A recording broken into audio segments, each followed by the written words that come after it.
En fait, au départ, vous nous faites croire la fable qu'il s'agirait de protéger les propriétaires qui verraient leur propre logement squatté.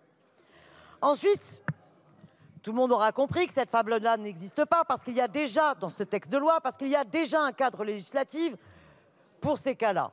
Ensuite, on voit bien que de toute façon, vous voulez étendre la notion de domicile. Ensuite, on l'abordera tout à l'heure, il y a un article où vous estimez totalement paradoxal qu'un propriétaire qui veut se faire justice lui-même, eh bien finalement, ait une peine plus lourde qu'un squatteur.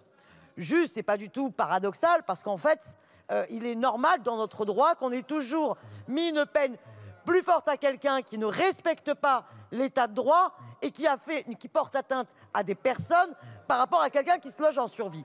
Là, on se rend compte que de toute façon, il ne s'agit pas que du domicile, puisque le fait de considérer comme vol et de vouloir mettre des années de prison et jusqu'à 45 000 € d'amende, eh bien, vous voulez aussi, dans cet amendement, l'étendre aux locaux à usage économique. Donc on voit bien que votre logique est sans fin. La seule chose dont vous ne voulez pas vous occuper, c'est pourquoi est-ce qu'aujourd'hui, encore en 2022, on attend de personnes qui n'ont pas accès à un logement. Pourquoi encore en 2022, alors qu'on a une loi pour le droit au logement opposable, elle n'est toujours pas appliquée. Mais ça, le droit au logement, décidément, vous n'en avez que faire.